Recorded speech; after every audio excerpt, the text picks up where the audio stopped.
Okay.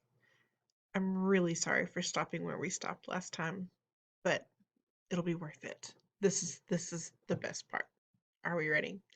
So if you remember, it's ridiculously cold. We've met the Watson family. They live in Flint, Michigan, and a huge snowstorm, a huge cold front coming in. They're gonna all go to their Aunt Sydney's house because her heat is working and theirs is not. And the two boys, Byron, and we don't know the other one's name yet, are outside scraping the ice off the car. Well, the younger one is. The other one is trying to get out of doing his part of the job, and that's where we left them. Um, so if you remember, they're each doing half of the car. This car has the big bar down the front of the windshield. And the younger kid says, I'm serious, Byron. I'm not doing that side too, and I'm only going to do half the windshield. I don't care what you do to me. The windshield on the bomber wasn't like the new 1963 cars. It had a big bar running down the middle of it, dividing it in half. Shut your stupid mouth. I got something more important to do right now. I peeked around the back of the car to see what Vi was up to. The only thing he had scraped off was the outside mirror, and he was bending down to look at himself in it. He saw me and said, You know what, Square? I must be adopted. There just ain't no way two folks as ugly as your mama and daddy could give birth to someone as sharp as me. He was running his hands over his head like he was brushing his hair. I said, Forget you, and went back over to the other side of the car to finish the back window. I had half of the ice off when I had to stop again and catch my breath. I heard Byron mumble my name. I said, You think I'm stupid? It's not going to work this time. He mumbled my name again. Sounded like his mouth was full of something. Well, I knew this was a trick. I knew this was going to be How to Survive a Blizzard Part 2. How to Survive a Blizzard Part 1 had been last night when I was outside playing in the snow and Byron and his running buddy, Buttped, came walking by. Buttped has officially been a juvenile delinquent even longer than Byron. Say, kid, Vi had said, you want to learn something that might save your stupid life one day? I should have known better, but well, I was bored, and I think maybe the cold weather was making my brain slow. So I said, What's that? We're going to teach you how to survive a blizzard. How? Byron put his hands up in front of his face and said, This is the most important thing to remember. Okay. Why? Well, first we got to show you what it feels like to be trapped in a blizzard. You ready? He whispered something to Buttped and they both laughed. I'm ready. I should have known that the only reason Buttped and Vi would want to play with me was to do something mean. Okay, Vi said. First thing you got to worry about is high winds. Byron and Buttped each grabbed one of my arms and one of my legs and swung me between them, going, Woo! Blizzard warnings! Blizzard warnings! Woo! Take cover! Buttped counted to 3, and on the third swing they let me go in the air. I landed head first in a snowbank. That was okay because I had on 3 coats, 2 sweaters, a t-shirt, 3 pairs of pants, and 4 socks, along with a scarf, a hat, and a hood. These guys couldn't have hurt me if they had thrown me off the Empire State Building.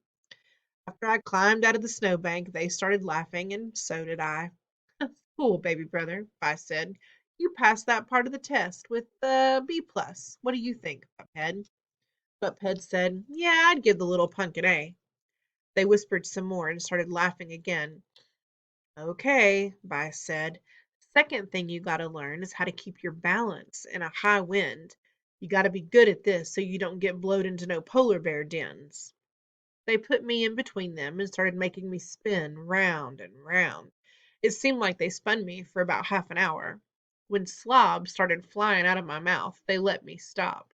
I wobbled around for a while before they pushed me back into the same snowbank. When everything stopped going in circles, I got up and we all laughed again. They whispered some more, and then Vi said, What you think, Buphead? He kept his balance a good long time. I'm going to give him an A minus. Well, I ain't as hard a grader as you. I'm going to give the little punk a double A minus. Okay, Kenny. Now, the last part of surviving a blizzard You ready? Yep, you passed the wind test and did real good on the balance test. But now we got to see if you're ready to graduate. You remember what we told you was the most important part about surviving? Yep. Do you remember? Okay, here we go, Butthead. Tell him about the final exam. Butthead turned me around to look at him, putting my back to Byron. Okay, Square, he started. Square's a way of calling somebody a nerd. Okay, Square, he started. I want to make sure you ready for this one. You done so good so far. I want to make sure you don't blow it at graduation time. You think you're ready? I nodded, getting ready to be thrown in the snowbank real hard this time. I made up my mind I wasn't going to cry or anything. I made up my mind that no matter how hard they threw me in that snow, I was going to get up laughing. Okay, Buphead said. Everything's cool. You remember what your brother said about putting your hands up? Like this? I covered my face with my gloves. Yep, that's it. Buphead looked over my shoulder at Byron and then said, Woo! High winds blowing snow. Woo! Look out. Blizzard a comin'. Death around the corner. Look out. Byron mumbled my name, and I turned around to see why his voice sounded so funny. As soon as I looked at him, Byron blasted me in the face with a mouthful of snow. Man, it was hard to believe how much stuff By could put in his mouth. Him and Butthead just about died laughing as I stood there with snow and spit and ice dripping off of my face. Byron caught his breath and said, "Oh, man, you flunked. You done so good. Then you go and flunk the blow and snow section of How to Survive a Blizzard. You forgot to put your hands up. What do you say, Butthead? F?" Yeah, double F minus. It was a good thing my face was numb from the cold already, or I might have froze to death. I was too embarrassed about getting tricked to tell on them, so I went in the house and watched some TV. So as me and Bi scraped the ice off the brown bomber, I wasn't gonna get fooled again. I kept on chopping ice off the back window and ignored Bi's mumbling voice. The next time I took a little rest, Byron was still calling my name, but sounding like he had something in his mouth. He was saying, Key, Key, hail, hail. When he started banging on the door of the car, I went to take a peek at what was going on. Vi was leaned over the outside mirror, looking at something in it real close. Big puffs of steam were coming out the side of the mirror. I picked up a big, hard chunk of ice to get ready for Byron's trick. Key, Key, help me, help me. Go get Mama. Go get Mama. Hurry. I'm not playing, Byron. I'm not that stupid. You'd better start doing your side of the car or I'll tear you up with this ice ball. He banged his hand against the car harder and started stomping his feet. Oh, please, Kay, help me. Go get Mama. I raised the ice chunk over my head. I'm not playing, By. You better get busy or I'm telling Dad. I moved closer, and when I got right next to him, I could see boogers running out of his nose and tears running down his cheeks. Those weren't tears from the cold either. These were big, juicy crybaby tears. I dropped my ice chunk. "Vi, what's wrong?" "Help me, Kenny! Go get help!" I moved closer. I couldn't believe my eyes. Byron's mouth was frozen on the mirror. He was as stuck as a fly on flypaper. I could have done a lot of stuff to him. If it had been me with my lips stuck on something like this, he'd have tortured me for a couple of days before he got help. Not me, though. I nearly broke my neck trying to get into the house to rescue Byron. As soon as I ran through the front door, Mama, Dad, and Joey all yelled, "Close that door! Mama, quick, it's By. He's froze up outside." No one seemed too impressed. I screamed, "Really? He's froze to the car! Help! He's crying!" That shook them up. You could cut Byron's head off and he probably wouldn't cry. "Kenneth Bernard Watson, what on earth are you talking about?" "Mama, please hurry up." Mama, Dad, and Joey threw on some extra coats and followed me to the brown bomber. The fly was still stuck and buzzing. "Oh, Mama, help me! Get me off of here!" Oh my word, Mom screamed, and I thought she was going to do one of those movie-style faints. She even put her hand on her forehead and staggered back a little bit. Joey, of course, started crying right along with Byron. Dad was doing his best not to explode laughing. Big puffs of smoke were coming out of his nose and mouth as he tried to squeeze his laughs down. Finally, he put his head on his arms and leaned against the car's hood and howled. Byron, Mama said, gently wiping tears off his cheeks with the end of her scarf. It's okay, sweetheart. How did this happen? She sounded like she was going to be crying in a minute herself. Dad raised his head and said, Why are you asking how it happened? Can't you tell, Willona? This little knucklehead was kissing his reflection in the mirror and got his lips stuck. Dad took a real deep breath. Is your tongue stuck too? No, quit teasing, Daddy. Help, help. Well, at least the boy hadn't got too passionate with himself. Dad thought that was hilarious and put his head back on his arms. Mama didn't see anything funny. Daniel Watson, what are we gonna do? What do y'all do when this happens up here? Mama started talking Southern style when she got worried, and instead of saying here, she said here, and instead of saying you all, she said y'all. Dad stopped laughing long enough to say, Willona, I've lived in Flint all my life, 35 years, and I swear this is the first time I've ever seen anyone with their lips frozen to a mirror. Honey, I don't know what to do. Wait till he thaws out? Pull him off, Dad, I suggested. Byron went nuts. He started banging his hands on the Brown Bomber's door again, and he was mumbling, No, no, Mama, don't let him. Joey blubbered out, This is just like that horrible story Kenny read me about that guy Narcissi who stared at himself so long he forgot to eat and starved to death. Mommy, please save him. She went over and hugged her arms around stupid Byron's waist. Mama asked Dad, What about hot water? Couldn't we pour enough hot water on the mirror so it'd warm him up and he could get off? She kept wiping tears off Vi's cheeks and said, Don't you worry, baby, we're going to get you off of this. But her voice was so shaky and southern that I wondered if we'd be driving around in the summer with a skeleton dangling from the outside mirror by its lips.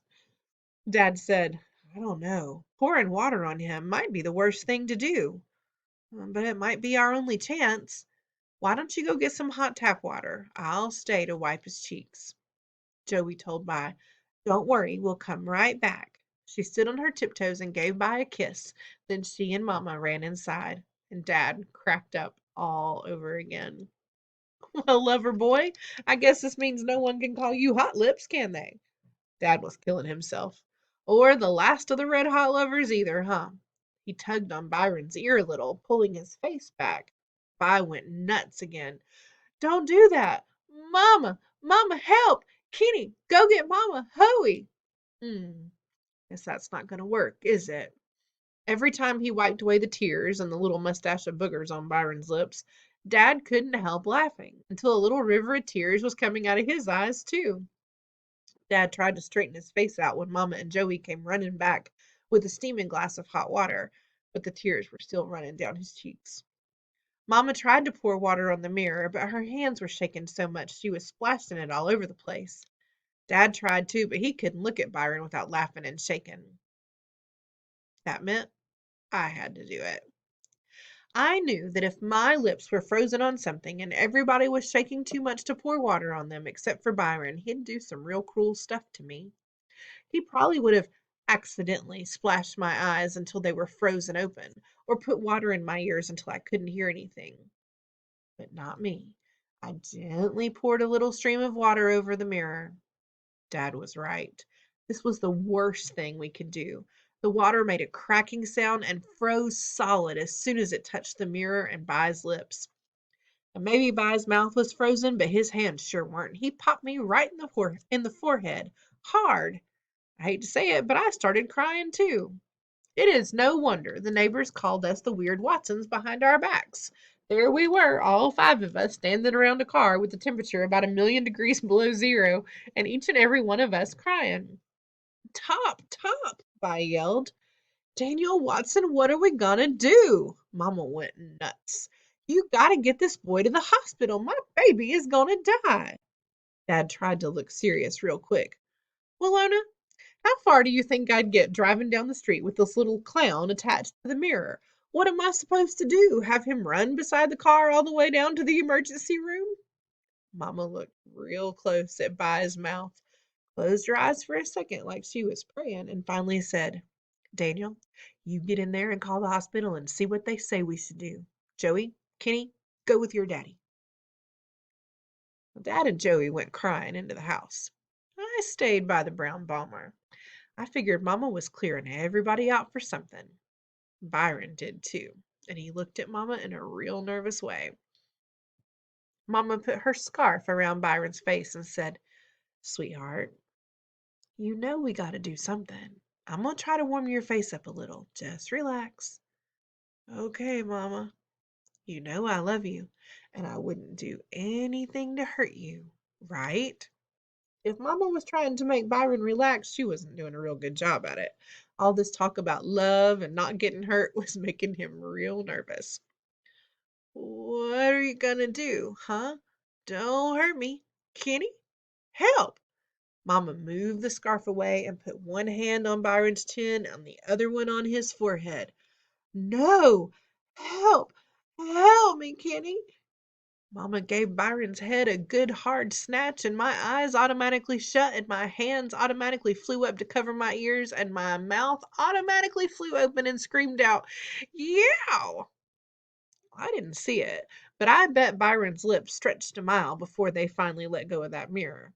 I bet his lips looked like a giant rubber band before they snapped away from that glass. I didn't hear it, but I bet Byron's lips made a sound like a giant piece of paper being ripped in half. When I opened my eyes, Byron was running to the house with his hands over his mouth, and Mama following right behind him. I ran over to the mirror to see how much of Byron's mouth was still stuck there. The dirty dogs let Byron get away with not doing his share of the windows, and I had to do the whole car myself. When we were finally going to Aunt Sydney's house, I decided to pay Byron back for punching me on the forehead and getting out of doing his part of the window scraping. Chloe was sitting between us, so I felt kind of safe. I said to her, loud, Joetta, guess what? I'm thinking about writing my own comic book. What about? Well, it's going to be about this real mean criminal who has a terrible accident that turns him into a superhero. Joey knew I was going to tease Byron, so she sat there looking like I should be careful what I said. So finally I asked her, do you want to know what I'm going to call this new superhero? What? I'm going to call him the Lipless Wonder. All he does is beat up superheroes smaller than him, and the only thing he's afraid of is a cold mirror. All of the weird Watsons, except Byron, cracked up. Mama's hand even covered her mouth. I was the only one who saw Byron flip me a dirty finger sign and try to whisper without smearing all the Vaseline Mama had put on his lips. You wait, I'm gonna kick your little behind. Then he made his eyes go crossed, which was his favorite way of teasing me. But I didn't care. I knew who had won this time. Told you it was worth waiting for.